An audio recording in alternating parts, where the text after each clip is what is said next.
시사정치 팟캐스트의 안티에이징. 듣다 보면 혼이 정상화되는 방송. 오늘도 뉴스와 썸 타는 새 남녀의 수상한 정비소 오픈합니다. 저는 시사정비소의 꿀잼 김광재입니다. 명품 보이스 장부경입니다. 하트 유발자 정주식입니다. 예. 오늘 여러 분들에 대한 이야기들을 계속 나누게 되는데 앞서 진성준 의원님의 이야기도 잘 들어봤습니다만 저희가 또 나름의 섀도우 캐비넷을 한번 모셔봤습니다. 네. 여러분들이 살고 있는 동네에 대해서는 좀 만족하고 사시나요? 사실 요즘에는 이 가산 디지털 단지 이 근처를 더 잘 알게 되는 것 같아요. 내가 지금 어디 살고 있나 항상 생각하게 되는데 네. 어떠세요? 저도 집도 저는 요 가산 디지털 단지 근방인데 좀 동네에 대한 평을 하자면 좀 아쉬운 게 업무지구잖아요, 이 동네가. 근데 정말 어디 편히 앉아서 쉬면서 책을 보던지 아니면 네. 뭔가 이렇게 휴식을 취할 만한 공원 같은 게 없어요, 이 근처에는. 그래서 좀 얼마 전에 저희가 식사하다가 그 얘기 하긴 했는데 네. 가산 디지털단지도 와보면 건물들이 막 으리으리한 큰 건물들이 많잖아요. 네. 강남의 웬만한 건물과 별 차이가 사실 안 나는 그런 모습인데 근데 왠지 가산은 뭔가 좀 팍팍해 보이고 네, 그렇죠. 한 느낌들이 드는데 그건 과연 왜 그럴까? 그러게 우리끼리 얘기해서는 답이 안 나오잖아요. 우리가 생각하는 이 도시에 대한 재발견을 한번 해보자 네. 라고 해서 저희가 모셨는데요. 그 많은 학생분들이나 아니면 학창시절을 보낸 분들에게는 별로 좋지 않은 이름일 것 같아요. 맞아요. 수학의 정석 잘 풀어보셨어요? 아우 그거 많이 배구 잤죠. 네, 맨 앞에 교집합만 한 10번 풀어보고 네. 그 뒤는 절대 풀지 않는 책인데 네. 서울시립대학교의 정석 교수님 모시고 도시의 발견이라고 하는 이야기 나눠보도록 하겠습니다. 안녕하세요. 죄송합니다. 정석이어서. 예, 시립대학교 정석입니다. 예. 먼저 그래도 인사 한 말씀 좀 해주시죠.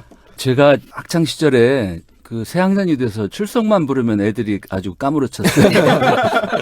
그 수학의 정석의 딘 학생들이 저를 괜히 이름 때문에 이렇게 싫어하기도 했고, 네. 그리고 그 전에는 아마 우리 그 부모님 연대에는 그 바둑의 정석으로 또 이제 맞아요. 유명했죠. 그리고 그 뒤로는 아마 어느 연극인가 영화가 나와서 작업의 정석. 영화 있어요. 예, 예. 예. 그래서 어쨌든 한번 저 이름을 들으면 기억해 주셔서 이름 덕도 받고 있습니다. 예. 정석입니다.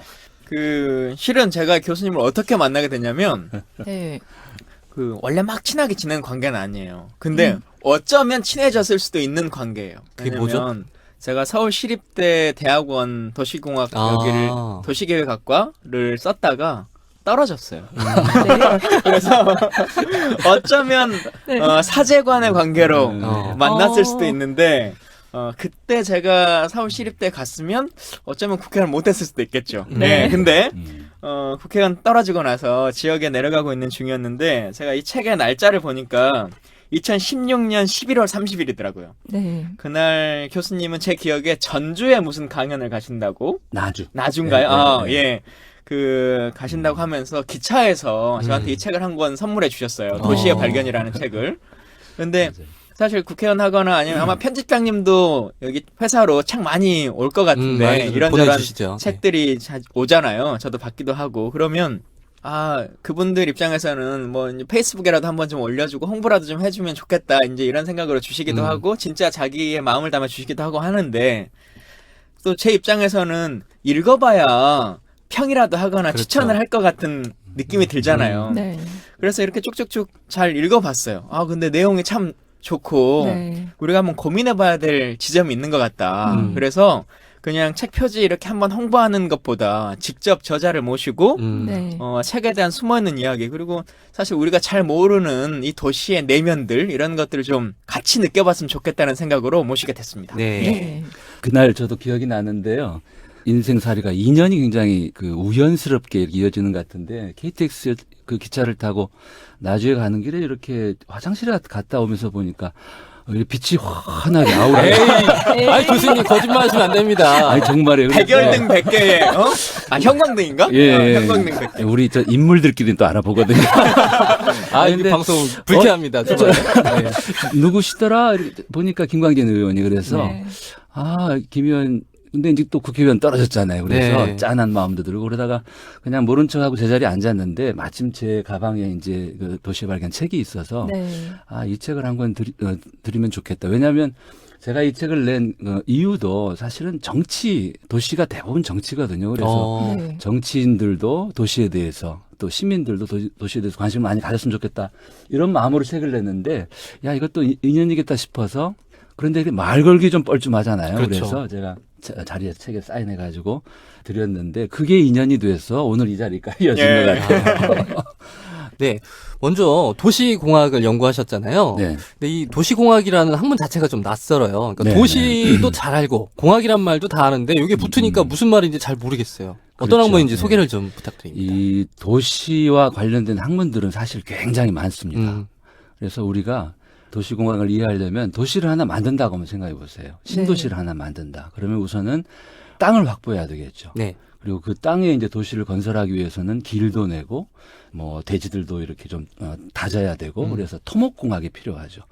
그리고 또 이렇게 공원도 만들고 녹지도 만들고 하려면 조경도 네. 관련이 있고 그 안에 이제 건물을 짓고 집을 짓고 사람이 살아야 될 테니까 건축공학, 그죠? 네. 또 건축학. 그리고 도시가 이렇게 유지가 되려면은 땅 밑에 도로 밑에 상수도, 하수도, 뭐 가스, 전기, 통신 이런 여러 가지 기반 시설들이 또 필요하죠. 그래서 네. 이렇게 도시를 만드는데 필요한 여러 공학들 이것들을 통칭해서 도시공학 이렇게 부르죠. 근데 이제 도시공학은 주로 이렇게 도시를 만드는데 필요한 학문이고 그렇게 만들어진 도시에서 우리 시민들이 살아가면서 겪는 많은 도시 문제들이 있죠. 네. 뭐 안전 문제, 범죄 문제 또는 뭐 재해라든지 교통사고라든지 그래서 이런 많은 도시에서 벌어지는 문제들을 또 푸는 데에는 이런 공학적 해법만이 중요한 게 아니고 더 중요한 게 있죠. 그게 바로 이제 인문학입니다. 네.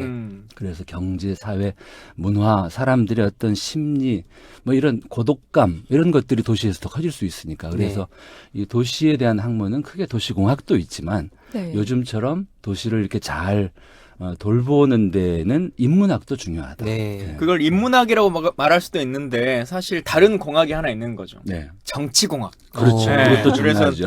그 이 도시의 발견이라는 책 여러분들 좀 읽어보시면 좋을 것 같은데 이 책이 원래 제목을 교수님 정할 때는 도시의 정치학. 네. 이라고 정하는 게 맞겠다 스스로는 생각하셨다 네. 그래요. 근데 출판사에서 도시의 발견이라고 했다고 하는데 제가 독자로서는 모르겠어요. 제가 정치인이어서 그런지 모르겠는데 도시의 정치학이라고 하는 이름이 훨씬 더 잘 팔렸을 것 같다. 맞죠. 훨씬 섹시한 제목. 라고 하는 생각은 듭니다. 근데 도시의 정치학이라고 말하셨으니까 아주 그냥 단순하게 사람들이 생각하는 질문 하나 드리면 네. 일단 뭐 서울의 도시라고 하는 걸로 먼저 좀 생각해서 국한해서 말하자면 이명박의 도시 서울, 네.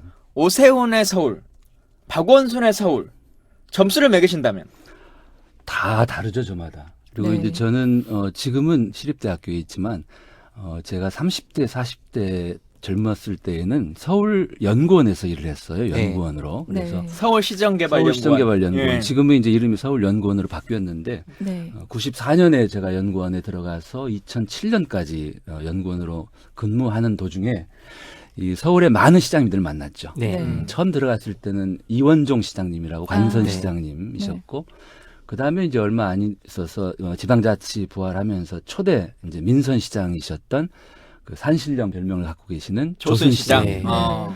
그 다음에 이제 민선 2기 고건 시장님. 그리고 민선 3기 이명박 고건시장도 시장님. 투표로 뽑히신 분이구나. 그럼요. 네. 왠지 그러니까 느낌은 그냥 관료이십니다. 네. 고건 시장님은 이제 처음에 관선 시장도 하셨죠. 그리고 이제 민선 2기에 시민들 투표로 뽑혀서 고건 시장님이 또 서울시장을 하셨고 그 다음에 이명박 시장님, 그 다음에 이제 오세훈 시장님. 네. 두 번. 예, 근데 오 시장님이 2번 당선됐는데 두 번 다 못하셨죠. 예, 임기를 다 채우지 못하고 스스로 물러나셨죠. 네. 저 무상급식 때문에. 그리고 이제 박원순 시장님이 2011년에 보궐선거로 네. 당선이 되셨고 다시 이제 또 예, 또 다시 대선시장. 재선이 되셨고 그래서 저희 연구원이 서울시정개발연구원은 서울시의 정책을 연구하는 기관이에요. 네. 그리고 이제 저는 이제 도시설계 전공이기 때문에 도시설계 관련 연구들을 다 하면 항상 시장님께 마지막 순간에 보고를 드려요. 그래서 여러 서울시장님과 자주 만나 뵙고 그래서 그 느낌들이 많죠. 네. 아니 저마다 그래서 또 다르시고. 예. 그래서 결국은 그러면 이 말씀의 근거는 네. 우리가 말하는 뭐 이명박의 청계천 네. 아니면 오세훈의 르네상스 도시 예, 예. 이런 것들을 기반을 내가 한 거다. 예. 아니 그렇지는 않죠. 그러니까 아니면 그 뭐 시장님들이 이제 어떤 생각을 가지고 도시를 경영할까? 네. 그거를 좀 이렇게 시민들이 꿰뚫어 볼 필요가 있습니다. 네. 그리고 겉으로 드러나는 도시에서 벌어지는 여러 가지 일들, 어떤 프로젝트들이 있죠. 뭐 뉴타운 사업, 청계천 복원 사업, 또는 대중교통 개편, 뭐 또는 지금 뭐 박원순 시장님이 하시고자 하는 여러 가지 네. 뭐 협치 네. 또는 어떤 시민들, 마을 공동체 이런 것들을 왜 이분들은 하려고 하는지 그 속내를 좀 이렇게 시민들이 들여다볼 필요가 있는 네. 거죠. 예. 좀 더 구체적으로 설명을 해주셔야 될 것 같아요. 시장님들마다. 이제 예를 들면 이명박 시장님이 이제 취임을 하셨을 때 네. 가장 그때 크게 내걸었던 공약은 다 아시는 바대로 청계천 네. 복원이죠. 그 이명박 시장님의 그 청계천 복원 공약은 그 캠프에서 시작된 게 아니에요. 토지라는 책을 쓰셨던 박경리 선생님이 네. 원주의 토지문화관에서 이 청계천이라고 하는 거를 그냥 이대로 둘 수는 없지 않느냐.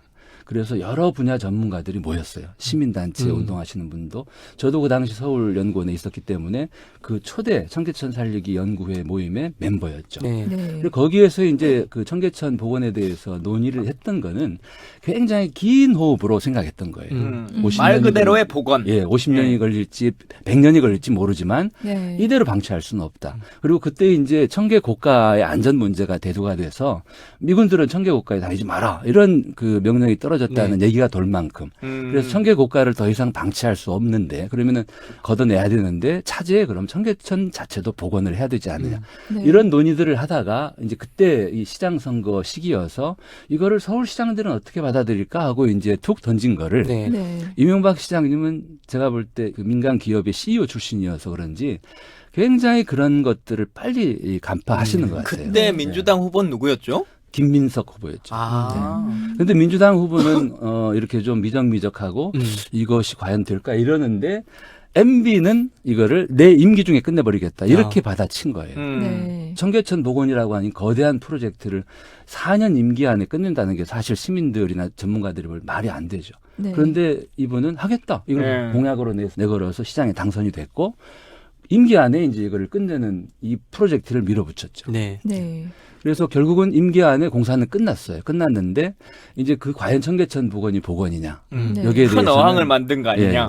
대단히 다르게 보는 거예요. 전문가들 특히 청계천 복원에 기대를 걸었던 역사학자들, 생태학자들은 청계천 복원이라고 하는 건 우선 강을 복원해야 되니까 네. 그러면 상류에서부터 물이 흘러내려와서 이게 한강까지 흘러가게 해야 된다. 그런데 지금은 한강물을 끌어들이거나 지하철에 그 냉각수를 펌핑해서 이 청계천에 물을 지금 흘려보내고 있죠. 그러니까 생태적인 복원이 아니다 이렇게 얘기를 하고 또 한 가지 청계천 복원에 그 기대를 걸었던 건 뭐냐 역사 복원이에요. 청계천은 이 한양이 조선의 수도가 되었을 때 가장 중요한 강이었으니까 천이었으니까 그래서 그 청계천 안에 이제 묻혀 있었던 광통교 옛날 다리죠. 그다음에 네. 옮겨버렸던 장충당 공원으로 옮겨갔던 수표교 네. 그리고 뭐 오간수교 여러 이 청계천 안에 있던 우리가 함부로 그냥 버려두었던 이런 역사 유적들을 제자리에다가 돌려야 된다. 이런 거에 대한 기대를 했는데 예를 들면 수표교를 지금 청계천에다 옮겨서 복원을 하려면 수표교의 길이가 지금 청계천보다 더 길어요. 왜냐하면 지금은 청계천의 폭이 똑같지만 네. 과거에는 달랐죠. 그러니까 수표교 자리는 더 이 강폭이 컸기 때문에 그거를 그 자리에다 옮기려면 어떻게 해야 되냐면 주변의 땅을 다시 새로 매입을 해서 도로를 이렇게 휘어야 되는 거죠. 네. 이런 사업들을 임기 안에 할 수 있겠어요? 그러나 결국 이명박 시장은 청계천 복원을 그런 전문가들의 기대를 다 충족시키기에는 요원한 일이니까 네. 그런 것들을 다 무시했던 여튼 밀어붙여서 했는데 네. 그 또 다수의 시민들은 좋아하는 분들도 많이 있지 않습니까? 그렇죠. 새로운 네. 공원이 이제 만들어졌고 그게 포인트인데요. 네. 그러니까 이명박 시장님은 아마 그거를 그러니까 전문가들의 어떤 관점, 전문가들의 목소리는 그렇게 중요하지 않다. 결국은 다수 시민들, 대중들의 눈높이가 더 중요하다. 그러면 도시의 정치학의 관점에서 보면 네. 이명박이 성공한 것이다. 대단히 정치적으로 아주 성공적인 것이었죠. 그럼 그 바람에 이제 네. 대통령까지 되셨죠. 네. 딱 그 지점이 네. 아까 이야기한 도시공학과 정치공학이 어쩌면 갈등하는 부분일 수 있는데 네. 그럴 때 정치가마다 이 선택하는 어떤 다릅니다. 무게중심이 다를 것 같아요. 그렇죠. 예. 그 이명박 시장은 아무튼 정치공학을 선택했다고 보는 게 저는 그렇게 맞을까요? 봅니다. 네. 그러면 그 다음 시장님은 또 이야기 계속해 주시죠. 네. 오세훈 시장님은 저는 자주 뵀죠. 제가 보기에도 대단히 핸섬한 분인데 네. 한 번은 이제 제가 표창을 받을 일이 있었는데 그 시상식에 저는 해외 출장을 가서 제가 모시고 사는 우리 집 마님께서 네. 아이들과 함께 그 시상식에 가 상을 받았는데 그런 얘기를 합니다. 가까이에서 보니까 정말로 네. 잘생기셔서 이 마음이 혹했다고. 네. 그만큼 오 시장님은 아주 잘생긴 분이에요. 그리고 오 시장님이 이제 그 임기 중에 했던 중요한 프로젝트들이 여러 개 있는데 이제 그 중에 하나가 디자인 서울 프로젝트, 네.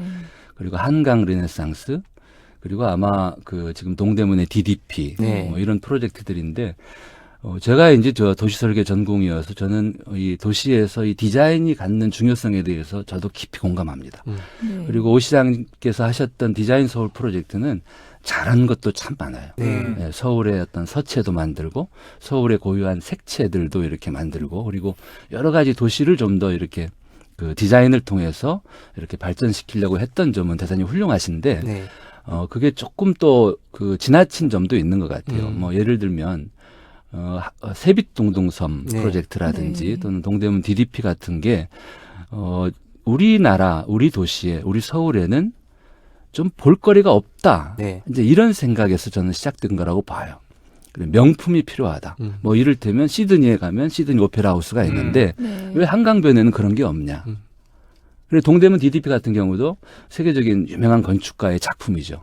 네. 그래서 DDP를 짓기 위해서 그 자리가 어디였냐면 동대문 운동장 자리예요. 예. 네. 그리고 그 동대문 운동장이 일제 강점기 때 지어지기 전에 거기에는 뭐가 있었냐면 한양도성 성곽이 지나가던 자리예요. 네.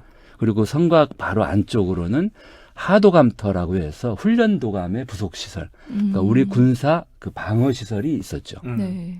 그래서 DDP를 짓기 위해서 그 운동장, 동대문 운동장 바닥을 이렇게 이제 발굴을 하죠. 발굴을 네. 해보고 그 현장에 가서 저는 정말 감동을 했어요. 그러니까 이 성곽과 이 어떤 그 하도감터라고 하는 옛날 우리 군사 시설의 유적들이 드러난 걸 보고 마치 폼페이 유적을 보는 거죠. 그리고 우리 조상들이 지금도 DDP 가운데 가면 뭐 그 조금 터 있잖아요. 근데 왠지 모르게 있는 그렇죠. 그 돌더미들. 근데 문제는 이 유적들은 있는 사실 그대로 왜 있는지 모르겠어. 그러니까 거기에서 발굴했던 것들을 여기저기 옮겨놓은 거예요. 그러니까 이 동대문 이 한양도성이 4개의 문이 있는데 네. 동대문 지형이 가장 낮아요. 그래서 이 흥인문, 동대문만 다른 문에 없는 이 옹성이 있어요. 네. 이렇게 보면 성문 밖에 이렇게 둥그렇게 또 성곽을 하나 더 치었죠, 그죠? 네. 그리고 이제 그 동대문 주변에 이렇게 그 치라고 해서 갑자기 치성. 우리 역사 팟캐스트가 됐어.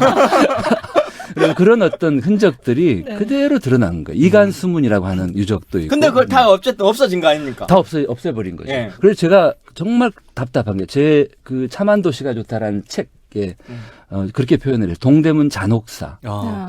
우리가 디자인, DDP라고 하는 거는 동대문 디자인 파크 앤 플라자예요. 네. 그러니까 이 동대문 그 운동장 자리에 서울의 디자인을 발전시키기 위한 건물을 지은 거예요. 서울의 설계, 도시 설계를 발전시키기 위한. 네. 그죠?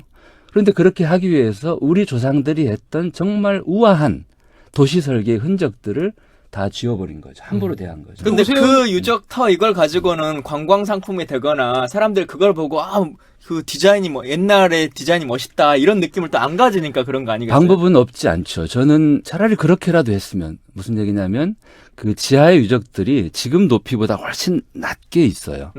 왜냐하면 이 오랜 세월이 흐를수록 서울의 이 그라운드 레벨 땅의 높이는 부석이 됐네. 예, 많이 올라가. 조선시대 초까지 내려가려면 한 4m 정도. 그래서 그렇게 밑에 유적들이 있기 때문에 차라리 그 유적들을 그대로 발굴 상태로 두고 강화유리 같은 걸 덮는 거죠. 네. 그리고 로마 가면 그런 거 많이 DDP 있는데. 건물을 그 위에 지어서 이 지하에 발굴된 유적이라도 원위치에 그대로 원 모습대로 두었으면 좋았겠다. 그렇게라도 그런데 했으면 당시 좋겠다. 그거를 네. 무시하고 진행을 했던 이유는 뭔가요? 그 유적들을 그렇게 중요하게 생각하지 않는 거죠. 그러니까 아쉬운 게 오세훈 시장 같은 경우에는 환경운동 연합에서 오셨던 분이고 환경운동 오래 하셨던 분인데 이렇게 그 유족들을 뭉개고 했다는 게 좀 많은 분들이 좀 오세훈 실망하셨어요. 시장이 환경운동연합에서 맞아요. 있었어요? 네. 아무도 모를 것 같아요. 어떻게 알지 그런 걸? 그러니까 이 도시의 정책이라고 하는 게 국가의 정책도 마찬가지입니다. 뭐 대통령이 또는 뭐 국회가 또는 시장이 시민들의 그 세금으로 이 예산을 가지고 어떤 정책, 어디에다가 사업을 할 거냐, 어떤 사업을 할 거냐 다 선택이죠. 네. 이 선택이기도 하고 이거는 우선순위이기도 해요. 네. 그러면 DDP를 지을 때 아마도 그 당시 오 시장님 머릿속에는 세계적인 건축가가 짓는 명품 건축 그리고 그 건축 그 건물을 통해서 뭐 관광객들을 끌어들이겠다 이런 네. 생각이 강했지. 네.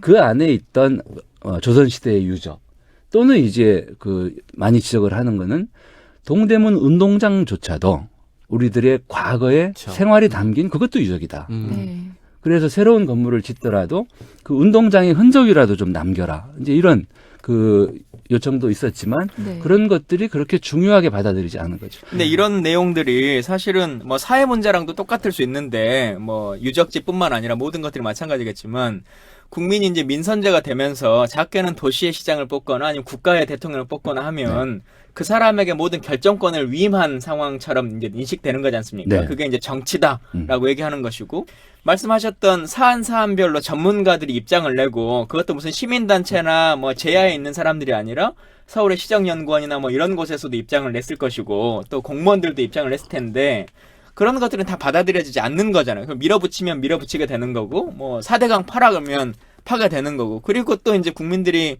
화나는 부분 중에 하나는 또 다수의 전문가나 아니면 세금을 받아서 일하는 그 다양한 연구소, 국책기관 이런 곳들이 4대강에 대한 찬성이 될 수 있는 근거를 막 마련하고 예를 들면 시정연구원도 비슷하게 네. 이걸 밀어붙여야 되는 근거를 마련했지 반대 근거를 하진 않았을 거라는 생각이란 말이에요. 근데 항상 네. 그때마다 의견들이 있죠. 예를 들면 그 이명박 시장님 임기 중에 했던 또 큰 프로젝트 중에 하나가 뉴타운 사업이에요. 네. 그러면은 뉴타운 사업의 그 시작은 뭐였냐면 강남북의 균형 발전이었어요. 그러니까 강남 지역은 많이 발전했지만 강북은 여전히 정체되어 있는 게 아니냐. 네. 그래서 그러면 어떻게 하면 강북 지역들을 좀 더 좀 균형 발전시킬 거냐. 이제 이런 그 필요성에서 나왔는데 그때 아주 대조적인 두 가지 방법들이 제안되었죠. 하나는 지금 했던 뉴타운 방법이에요. 뉴타운은 뭐냐면 그냥 아파트 단지로 네. 개발하는 거죠. 그래서 그런 뉴타운 방식도 있었는데 뭐 저도 그랬고 또 많은 도시 전문가들, 많은 연구자들은 뉴타운 방식은 부작용이 큰 방식이다. 왜냐하면 강북 지역에 지금 그 지가가 낮은 상태에서 자 여기 뭐 기름동을 또는 어디 은평구 어느 동네를 또는 왕십리를 뉴타운 구역으로 지정하는 순간 지가가 오릅니다. 네. 그러니까 거기 사는 분들은 지가가 오르니까 좋아하시죠. 네. 그런데 이미 지가가 오르고 난 다음에 거기에 아파트 단지를 만들려면 건설회사들이 그 땅을 매입할 때 네. 비용이 많이 드는 거죠. 네. 네. 그러니까 결국은 더 많은 비용, 더 많은 밀도로 고층으로 더 고밀도로 지어서 건설회사도 이익을 내야 되기 네. 때문에 과밀 개발이 될 수 있어요. 네.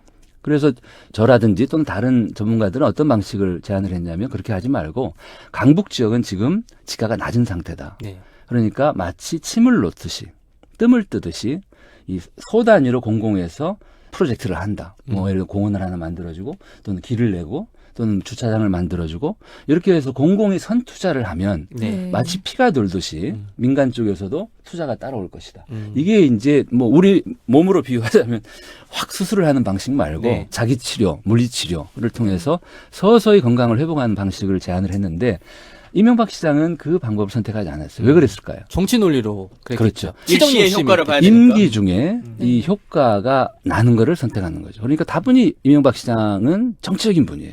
그리고 대중들의 눈높이를 아는 거죠. 내 임기 후에 나중에 이제 이 뉴타운은 오세훈 시장 때도 그대로 이어졌어요. 네. 그러다가 오세훈 시장 임기 후반에 더 이상 뉴타운이 이제는 애물덩어리가 된 거예요. 네. 아마 기억하실지 모르겠어요. 그 당시에는 여야 할 것 없이 모든 뭐 국회의원 또는 지방자치단체장들이 다 뉴타운을 공약으로 내걸었어요. 그거 안 하면 큰일 나는 줄 알았으니까. 네. 그런데 뉴타운이 생각처럼 안 됐던 거죠. 그러니까 뉴타운을 하겠다라고 해서 뽑힌 단체장들이 다 떨어진 거예요. 네. 그래서 오세훈 시장 임기 후반에는 뉴타운 방식을 더 이상 하지 않겠다. 이렇게 된 거죠. 그리고 박원순 시장 취임한 뒤에는 그렇게 대단위로 뉴타운 사업 대신에 재개발하는 대신에 집을 고치고 길을 고치는 말하자면 마을 만들기 방식으로 정책을 바꾼 거죠. 근데 시민들의 입장에서는 그렇게 투여를 하고 마을 만들기를 하고 뭐 뉴타운을 하고 하는 기본적인 목표 중에 하나가 내 사는 동네 집값이 좀 오르면 좋겠다라고 맞습니다. 하는 건데 맞아요. 예. 사실 뭐 마을 만들기 벽화 좀 그리고 뭐 이렇게 동네 텃밭 만들고 이래가지고는 동네 기본적인 집가가 오르지 않잖아요. 네, 맞습니다. 이것에 대한 수요를 맞출 수 있을까요? 그러니까 이제 결국은 그 정치인들이나 단체장들은 이 정치로부터 자유로울 수 없는데 그래서 정책을 세울 때 그런 것들을 다 계산을 하죠. 네. 네. 그러니까 이제 정말 중요한 건 우리 시민들이에요. 네. 그러면 나는 내가 도시에서 사는 시민으로서 우리 도시는 또는 우리 마을은 어떻게 되면 좋겠는지 네. 이런 생각들이 있는 거죠. 그리고 그 생각의 가장 맨 밑바닥에는 이기심이 있어요. 네. 네. 나와 우리 가족 또는 우리 집의 가격이 올라갔으면 좋겠다라고 그거를 부인할 수 없죠. 그렇지만 나의 개인적인 이익도 중요하지만 함께 우리 마을 주민들이 함께 좋아지는 네. 공익도 있죠. 네. 예, 함께 공짜 공익도 있고 모두 공짜 공익도 있고. 네. 그래서 시민들이 그런 것들을 생각하면서 지금 시장이 이런 정책이 누군가 민간 기업에 유리한 정책이고 나한테는 결국 피해가 올 수 있다 이런 것 같으면 반대를 네. 하시면 되는 거죠. 근데 그렇지 않으니까 이것들이 계속해서 대중들의 어떤 그 지지를 받는 정책처럼 네. 받아들여질 수 있는 거죠. 그 예를 들면 방금 그 말씀하신 공익에 부합하는 어떤 도시 개발을 하자면 예를 들자면 네. 박원순 시장의 마을 공동체 이런 게 있을 수 있을 것 같아요. 네, 그런데 네, 네. 이런 정책은 아니나 다를까 인기가 없어요. 맞아요. 박원순 시장님이 열심히 이거 하셨는데 박원순은 뭐 했냐? 다 그러니까 그러잖아요. 이렇게 되는 거야. 근데 네. 예를 들면 아까 그 선출직 시장들의 시정 욕심으로 이렇게 진행했던 청계천이나 어떤 세빛둥둥 같은 건 사람들 뇌리에 각인이 된단 말이에요. 네. 결과적으로 이명박 시장 같은 경우에 그걸 밑거름으로 당선 대통령까지 되셨고 네. 이걸 견제할 수 있는 방안이 어떤 시민들의 어떤 의식 수준이 높아진다. 이건 약간 좀 공허한 얘기 같아. 실질적으로 예, 예. 견제할 수 있는 장치 뭐 이런 게 어떤 게 가능할까요? 그래서 아마 시간이 걸릴 텐데, 뭐 네. 예를 들면 이제 박원순 시장님 때 했던 것 중에 시민들이 잘 모르시는 게 하나 있어요. 그 중에 하나가, 공평 재개발의 유적 보존인데, 아까 그 DDP 말씀드렸죠. 이 공평동, 인사동 바로 가까운 공평동에, 건물을 헐고 재개발을 하다 보니까 다시 이 땅 밑에 발굴을 했죠. 네. 조선시대 이 주거지가 그대로 드러난 거예요. 네. 그래서 이 기와 건물, 그 건물에 이 마루 있죠. 네. 마루에 이렇게 탄 그 나무가 그대로 흔적까지. 드러나고, 예. 네. 그 다음에 작은 우물도 나오고, 그리고 이제 문자리도 나오고, 그리고 골목길도 나오는 거예요. 그래서 그 유적들이 발굴된 걸 보면서 그때 뭐 시장님도 현장에 가시고 저희 전문가들도 가서 자, 이거를 이번만큼은 한번 원위치에 그대로 보존해보자. 그렇게 해서 실제로 건물주들하고 협의를 해서 서울시가 이 공평동의 유적은 그 자리 그대로 네. 두고 건물을 그 밑에 지하를 또 쓰고 네. 물론 엘리베이터가 지나가는 데에는 그만큼은 또 예. 팠겠지만 네. 그래서 유적을 제자리에 이렇게 복원한 것들도 했죠. 그래서 상당히 많은 그 박 시장님 프로젝트는 그렇게 한마디로 했는데 아무도 모르잖아요. 그런 게 있는지 돈을 막 엄청 들였을 텐데 그렇게 어렵게 공사를 하면 세금을 들여서 네. 아무도 모르잖아요. 그게 문제죠. 그러니까 근데 아마 그 뭐 예를 들면 마을 공동체 사업도 박 시장님 그 취임식에 이렇게 내걸었던 캐치프레이즈를 혹시 기억하실지 모르겠어요.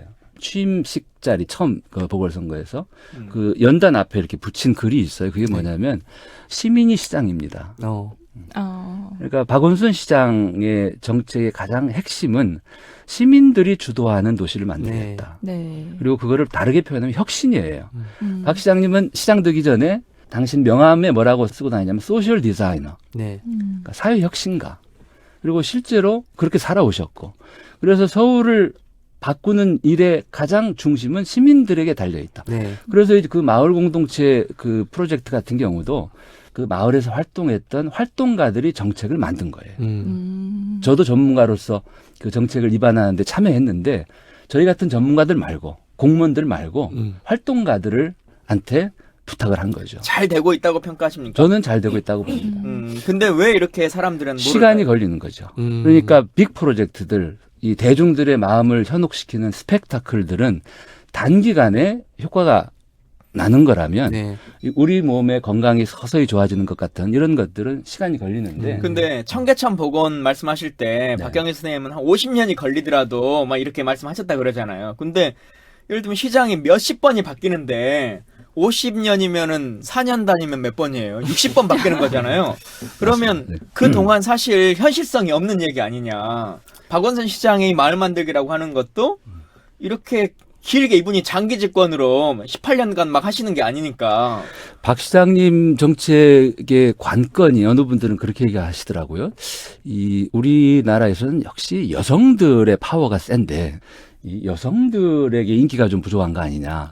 그렇게 어느 분이 지적해요.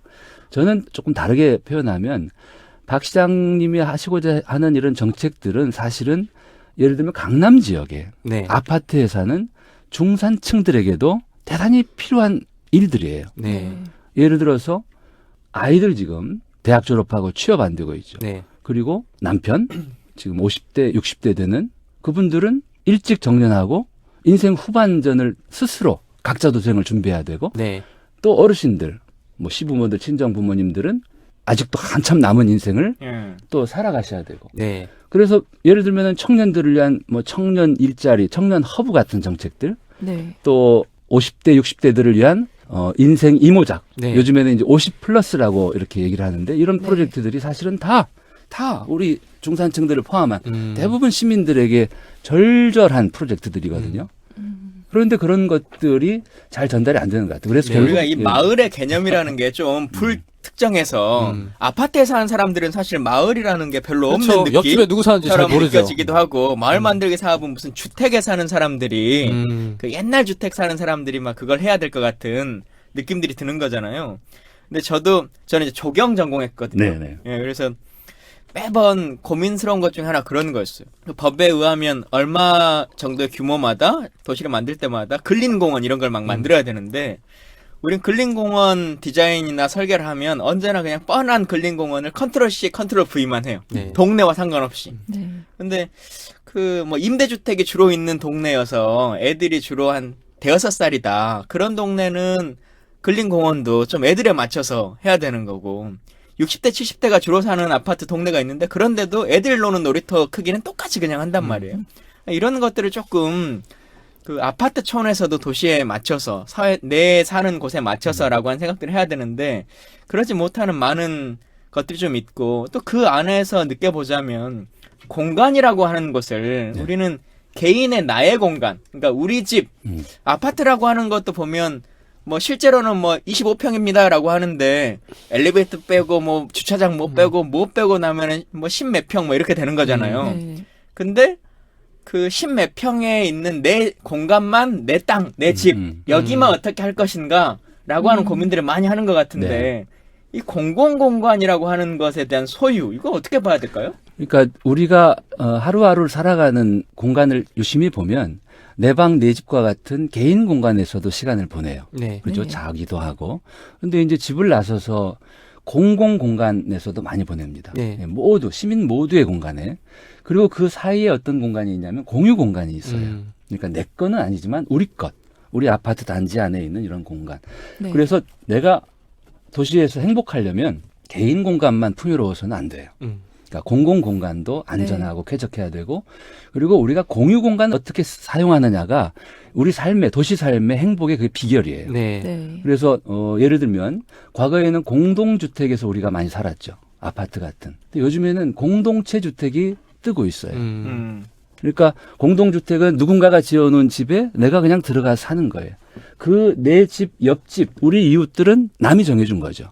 네. 공동체 주택은 함께 살 사람들을 먼저 정하는 거예요. 마을을 구성해서 그렇죠. 우리 하는 네. 거죠. 예. 그래서 지금 그 성미산 마을에 소행주, 소통이 있어 행복한 주택 같은 이런 공동체 주택이 굉장히 많이 늘고 있는데 이 공동체 주택은 공유 공간이 많아요. 네. 근데 그런 것은 좀 있는 사람들, 뭐 상위 그래도 한 10% 안에는 드는 사람들이어야 할 수 있는 거 아닙니까? 그렇지 않습니다. 저희 제자가 이번에 석사 논문을 썼는데 그 논문의 그 주제가 이거예요. 공동체 주택은 경제적인가? 그러니까 공동체 주택을 짓고 구입하고 거기에 산다는 것은 경제적으로 더 유익하다. 이거를 논문에서 얘기를 했죠. 무슨 얘기냐면 공동체 주택을 짓는 비용이 그냥 그와 유사한 다세대 주택이나 아파트를 구입하는 비용에 비해서 크게 비싸지 않다. 네. 공유 공간이 들어가기 때문에 약간 비쌉니다. 네. 그런데 그 공동체 주택에서 생활하는 비용은 대단히 줄어든다. 네. 비용이 많이 절감된다. 뭐 그런 것들을 밝혔죠. 그래서 네. 우리가 그냥 내 것만 내 거라고 생각하지 마시고 저는 아파트 단지에서도 생각해 보세요. 아파트 단지 안에 지하 주차장의 일부에 공동으로 쓸 수 있는 세차장 같은 걸 하나 만든다면. 네. 그러면 일요일 날 거기 가서 오, 괜찮다. 세차하면서 이웃들과 같이 아빠들이 모여서 엄마들 뒷담화도 하고 오. 옛날 빨래터처럼 네. 또 아파트 단지 안에 공방, 목공방 같은 거 하나 만들어서 거기에서 주말에 가서 엄마들이 아이들을 위한 원목 가구를 만들어 또 저도 이제 장구를 배운 적이 있는데 이런 장구 같은 걸 집에서 연습할 수 없잖아요. 쫓겨나잖아요. 네. 그리고 아파트 단지 안에 그런 방음 시설이 되어 있는 어떤 연습실 같은 게 있으면은 뭐 하루는 사물놀이가, 하루는 뭐 색소폰 동아리가, 하루는 네. 기타 동아리가 같이 이런 것들이 아파트 단지 안에서 우리가 굉장히 유리하게 유익하게 쓸 수 있는 공유 공간들이거든요. 네. 그런 것들을 우리가 필요하면 할 수 있는 거죠. 제 주장 중에 하나가 공원에 아예 안전하게 그 바베큐를 해 먹을 수 있는 공간을 마련해 주라는 거예요. 그래가지고 예를 들면 도농간에 뭘 해야 된다라고 하는데 정기적으로 주말마다는 순천에 있는 그 축산 농가나 아니면 야채 하는 농가들이 와서 서울의 양천구 어디 몇 군데에다 파는 거지. 그 장터를 마련해줘. 그럼 사람들은 크게 돈 들이지 않고 애들하고 동네 놀이터에서 마련된 공간에서 고기도 그냥 신선한 것을 사 먹고 하는 것들도 좋겠다라고 하는 맨날 주장을 펴는데요. 나중에 제가 시장이 되면 꼭 하도록 하겠습니다. 별로 현실성 없는 얘기네요. 아니 중요한 거라니까요. 자, 그 그 도시 얘기를 조금 네. 더 돌아가 볼게요. 네. 요즘 도시 문제 중에 하나가 계속 이제 함께 살자라고 하는 네. 말씀하셨는데 제가 낙선하고 했던 일 중에 하나가 이제 한겨레 신문에 주말마다 기고문을 이렇게 현장 이야기들 쓰는 게 있었어요. 그러면 대부분 이제 함께 살자라는 결론이야. 왜 그러냐면 그 지금 나오는 문제들이 법에 의해서 불법을 자행하진 않아요.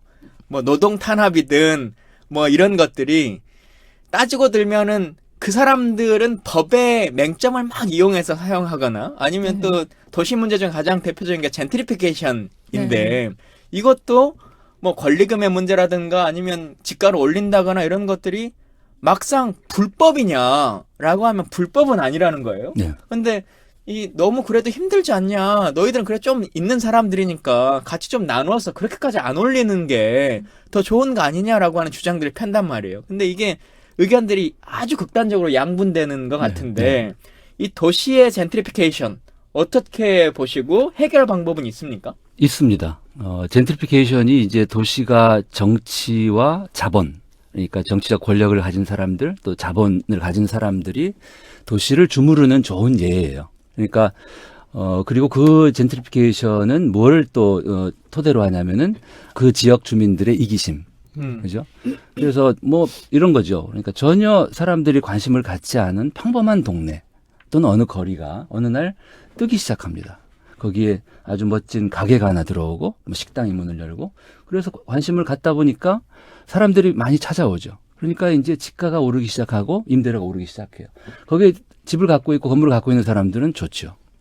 근데 그렇게 뜬 다음에 어떻게 되냐면 더 거대 자본들이 들어와서 결국은 다 빼먹고 나가는 거죠. 네. 그래서 그 당시에는 참 좋은데 그래서 이 주민들 이 젠트리피케이션이라고 하는 거는 말하자면 자본과 권력이 들어와서 동네를 이 돈벌이 수단으로 쓰고 버리는 일. 뭐 이렇게 볼 수 있습니다. 물론 젠트리피케이션 좋은 면도 있습니다. 그러니까 도시가 점점 이렇게 좀 관심을 갖고 나아지는 좋은 측면도 있지만 부정적인 면 핵심을 들여다보면 그런 거라는 거죠.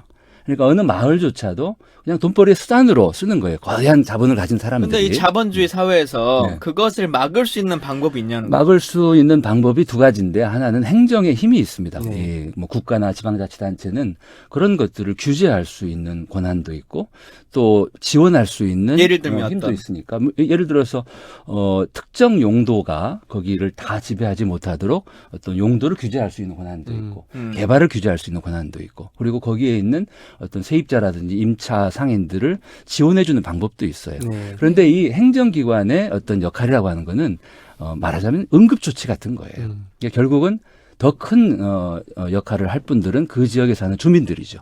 그리고 더 중요한 역할을 하는 분들이 건물주들이죠. 네. 그래서 건물주와 세입자들의 이해관계가 서로 다르지만 그런 예들도 있습니다. 건물주들이 우리는 뭐 과하게 임대료 인상을 하지 않겠다. 네. 그 이유는 우리 동네가 한꺼번에 확 바뀌는 걸 원치 않는다. 네. 그래서 우리 동네가 좀 서서히 오래오래 발전했으면 좋겠다. 지속 가능했으면 좋겠다. 이런 마음을 갖는 건물주들이 세입자들과 같이 하나의 공동체가 되는 거죠. 그렇게 되면은 이제 막을 수 있는데 그렇지 않고 각자가 자기 이익을 위해서 따로따로 모래알처럼 움직이면 네. 백전백패라고 생각해요. 네. 아까 그 공유 공간의 중요성에 대해서 말씀하셨잖아요. 네. 그 서울 시민들이 이번에 그 공유 공간의 중요성을 한번 깨닫게 된 좀 계기가 있었던 것 같아요. 네. 촛불 집회. 광장. 서울 광장이 그렇죠. 그 아까 말씀하신 네. 그 공유 공간에 부합하는 곳이잖아요. 네. 그래서 외국에서도 이 서울의 촛불 시위를 보러 마치 그 한류 상품처럼 이렇게 서울에 보러 놀러 오신다고 하잖아요. 네. 이게 도시 브랜드 이미지를 만들어 가는데 뭐 이런 촛불 집회가 좀 긍정적인 역할을 할 수 있다고 보십니까? 촛불 집회는 여러 가지 참 어떻게 보면 기적 같은 일이에요. 그죠? 네. 그렇게 100만 명씩 모여서 아무 일 없이 이렇게 헤어지는 걸 보면 외국인들이 깜짝 놀랄 만큼 저는 촛불 집회를 이 도시에 공부하는 사람으로서 어떻게 보냐면 주권 선언으로 봅니다. 그러니까 시민들이 또 국민들이 내가 나라의 주인이다. 내가 도시의 주인이라고 하는 거를 행동으로 보여주는 거. 네. 그래서 이제 이 도시에 대한 시민의 권리라고 하는 중요한 개념이 있어요. right to the city라고 하는데, 그러니까 도시라고 하는 것은 시민의 것이다. 네. 그러니까 도시에 대한 시민의 권리. 그러니까 여기서 그러면 시민의 것이다의 대척점은 뭐 정치인의 것이 아니다입니까? 자본의 아니면 것이 아니다. 어. 그러니까 항상 자본과 아마 우리 사회 최대의 강자는 자본일 거예요. 이 자본은 늘 도시도 이익의 수단으로 보죠. 네. 그리고 이제 정치 권력이 자본으로부터 자본보다도 시민들을 대변하는 정치 권력도 있을 수 있지만 네. 대부분은 자본의 영향권 안에 있겠죠. 그래서 이 자본과 정치 권력이 도시의 주인 행세를 하는 것에 대한 시민들의 당당한 권리 주장. 이거를 이제 도시에 대한 시민의 권리라고 얘기를 하죠. 세계적으로. 네. 그래서 그런 권리들을 시민들이 주장하고 그만큼 당당하게 권리를 갖는 좋은 도시를 만들 권리, 또 문제가 많은 문제투성이 도시를 시민들의 요구대로 바꿀 권리. 그런 권리를 행사하는 나라의 국민들이 선진국 국민들이고 선진 도시 시민들이죠. 네. 서울에 대해 계속 얘기를 하고 있잖아요. 그러니까 이 정권에 따라서 어쨌든 이 수도를 바라보는 거 어떻게 옮길 것이냐 뭐 이것도 논쟁이 계속 되고 있잖아요. 네. 수도를 어떻게 봐야 되느냐 이거에 대한 고민도 있으실 것 같아요. 글쎄요, 지금 서울을 특히 뭐 우리나라 이 수도권은 뭐 전 국민 인구의 거의 절반이 지금 몰려 있죠. 그리고 네. 이 서울이 이렇게 인구가 늘어나고 도시가 팽창한 역사는 전 세계에 유례가 없어요.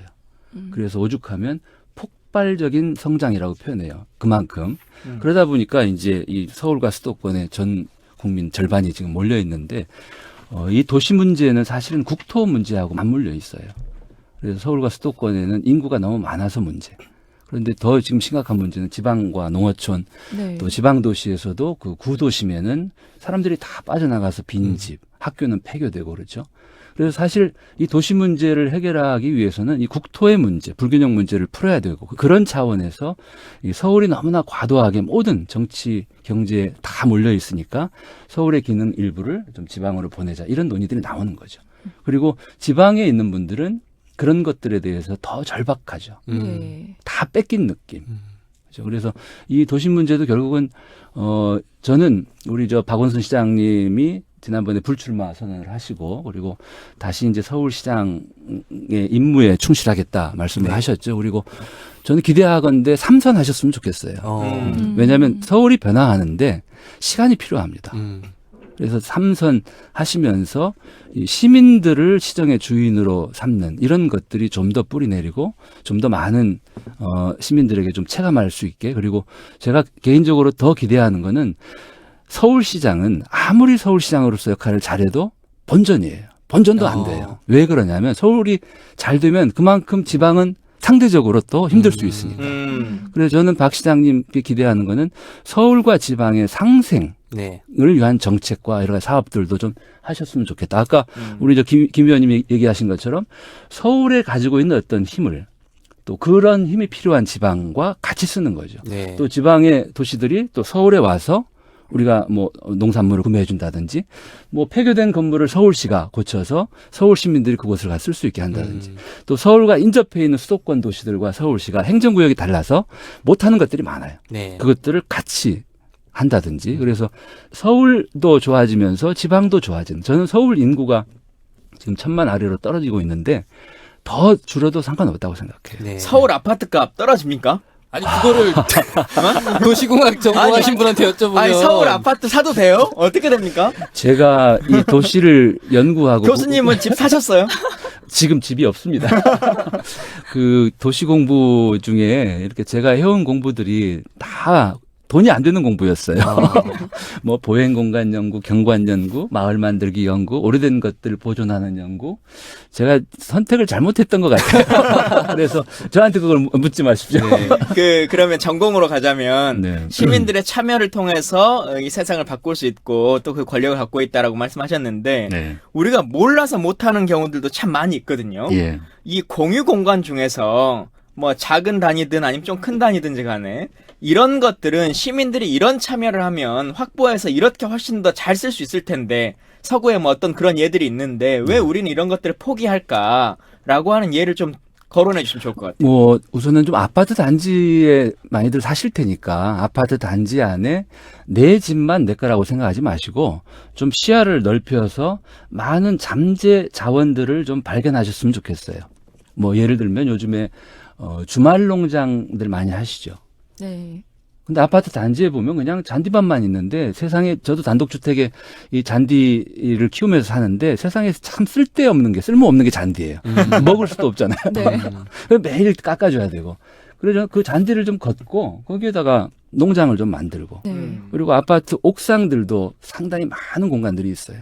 아까 얘기했던 지하 주차장도 그렇고 그래서 공간이라고 하는 게 우리 옷에 비유하면은 기성복을 맞춤복으로 수선하듯이. 그러니까 내 삶에 맞게 고치는 말하자면 리디자인 할 수 있거든요. 그런 것들은 주민들이 필요에 따라서 그러니까 남들을 뭐 한다고 따라하지 마시고 우리 아파트에서 나에게 필요한 것들을 어디를 활용해서 채울 수 있을까? 그것이 나한테도 좋고 이웃에게도 좋고 그런 것들을 하시면 좋겠다 싶고 그리고 요즘 아파트 단지를 보면 이 지상부가 다 차가 다니지 않죠. 다 지하로 차를 보내는데 과연 이게 좋은 건지도 한번 생각해 보셨으면 좋겠어요. 어떤 면에서요? 차가 다니지 않으니까 자동차로부터 안전할 수 있지만 밤에 한번 걸어보세요.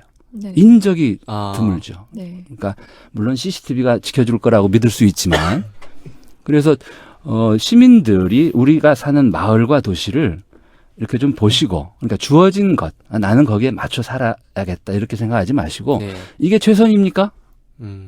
이걸 어떻게 더 바꾸면 더 좋아질 수 있을까? 이렇게 늘 고민하면서 생각하면서 그리고 이웃들과 그 생각들을 나누고 그렇게 해서 집가가 좀 오른 동네를 홍보를 좀 많이 하면 될 것 같은데. 첫 질문으로 돌아가서 아까 김건진 의원이 이명박, 오세훈, 박원순 시장에 대한 어떤 도시정책의 총평을 해달라라고 말씀드렸는데 아까 박원순 시장이 3선을 했으면 좋겠다라고 희망하셨어요. 그러면 이 세 분 중에 박원순 시장의 도시정책을 제일 높게 평가하시는 겁니까? 현직이니까 그러신 거 아니에요? 아니 저는 그러니까 제 기준은 시민이에요. 그러니까 어느 시장이 더 시민들을 생각하면서 시민과 함께 하려고 하는가. 이명박 시장님은 기업가 출신이기 때문에 네. 시민들의 개개인들의 권리보다도 대중들의 눈높이, 그 대중들의 감수성에 예민하셨던 거죠. 네. 그래서 내가 어떤 정책을 펴면 이 대중들이 그걸 지지할 건가 이런 것들에 민감하셨던 분 같고, 오 시장님은 뭐 본인이 잘생긴 분이어서 그런지 좀 도시의 이렇게 외형 쪽에 많이 좀 이렇게 치중하신 게 아닌가. 그러다 보니까 우리 도시가 갖고 있는 진짜 매력, 이 보물들을 오히려 소홀히 대하는. 그리고 네. 박원순 시장님은 말 그대로 사회혁신, 도시혁신을 꿈꾸는 분이기 때문에 네. 저는 그것이 시민이 주인이 되는 도시로 가는, 그리고 세계 대부분 선진 도시들, 혁신 도시들이 가는 길이라고 생각해요. 네. 근데 문제는 이제 그런 정책들이 더 많은 시민 대중들에게 있는 그대로 전달이 되고 있느냐, 이건 문제라고 네. 생각해요. 근데 우리가 저는- 오늘 서울 얘기들을 쭉 중심이 돼서 하긴 했는데, 사실 말씀하셨던 것처럼 인구의 더 많은 부분은 서울 외에 되어 살거든요. 네. 그러니까 중소 단위 도시일 수도 있고 아니면 군 단위의 일 수도 있고, 군 단위도 도시라고 할 수 있나요? 그렇죠. 예, 네. 그렇게 할 수 있는 공간들도 많이 있는데 그런 것들은 어떻게 더 하면서 살아야 될까라고 한 얘기도 놓치지 않고 얘기를 해야 될 것 같아요. 일본이 지금 가장 그 국가 차원에서 하고 있는 핵심 정책이 지방 창생 정책이에요. 네. 창생. 예, 우리는 지금 도시 재생 이렇게 네. 표현하는데 네. 일본도 2000년대에는 재생이라는 말을 썼어요. 그래서 이제 도시를 다시 살려야 된다. 근데 지금은 재생이란 말보다도 창생, 그러니까 창조적으로 살려야 된다. 이제 이런 정책을 쓰는데 제조 산안에. 네. 아, 그 창생 정책의 핵심은 인구 소멸 위기를 겪고 있는 지방들이에요. 지방 네. 농어촌들. 그리고 그 정책의 핵심은 그쪽으로 젊은 사람들을 보내는 거죠. 그렇게 보내기 위해서 여러 가지 지원을 해요. 예를 들면 젊은이들이 지방에 가서 1년 동안 농어촌에서 살면 우리 돈으로 한 5천만 원 정도 연봉을 보장을 해줘요. 그 지역 부흥 협력대라고 해서. 그래서 3년까지 연장하게 하고. 그래서 서울에서 일자리 갖기 어려운 젊은 친구들이 지방 농촌에 가서 자기 전공을 살리는 일을 3년간 하는 거죠. 네. 그 상당수가 지방에 정착을 해요. 그래서 저는 지금 우리나라 역시 가장 큰 문제는 지방의 소멸 위기. 대부분 학교가 폐교되고 네. 농어촌엔 어르신들만 지금 남아 계시고 젊은 사람들은 도시로 몰리고 네. 그리고 우리 국토의 상당 부분이 비게 되는, 이거는 가장 큰 위기죠.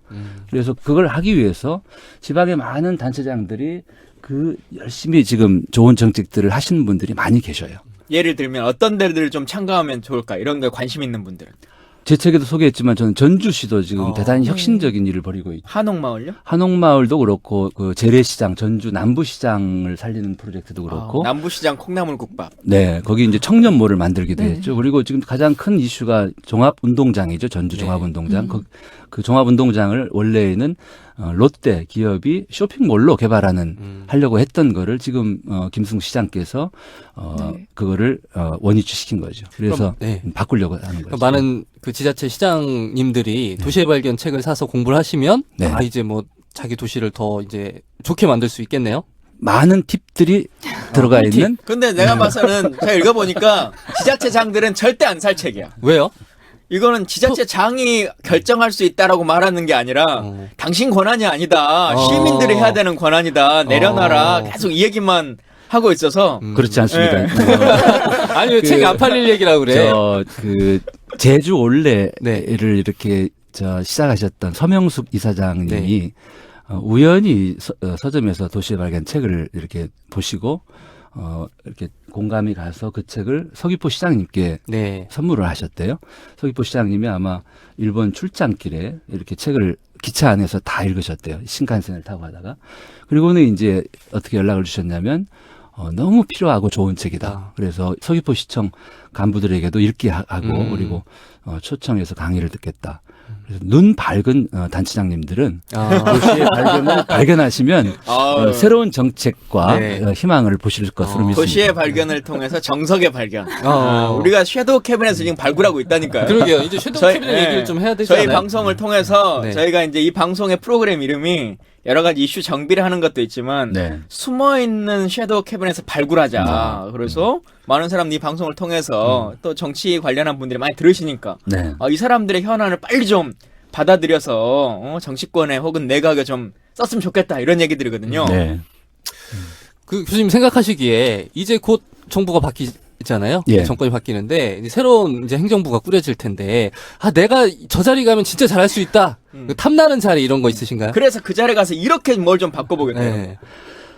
제가 어렸을 때는 김제 군수가 되고 싶다 이런 꿈을 꾼 적이 있어요. 왜 하필 김제인가요? 제 고향이 전주고 이제 네. 저희 큰 집이 시골 김제여서 네. 그래서 작은 김제만 해도 이제 도시와 농촌이 같이 있는 도농복합 도시죠. 도시죠. 그래서 그런 곳에서 그 작은 도시에 정말 시민들이 행복하게 그리고 그때는 그런 꿈을 꿨어요. 서울에 있는 그 고향을 떠난 사람들이 네. 다시 돌아오는. 근데 그래서 김제 사실 때는 6살 정도밖에 안 되는데 그때 그 김제 군수가 되겠다고 꿈을 꾸신 거예요. 6살 이후에는 다시 올라오셔가지고 전주에 네. 사셔놓고. 근데 이제 지금은 꿈이 바뀌어서 지금은 제가 제일 중요하게 생각하는 일은 연구하는 거예요.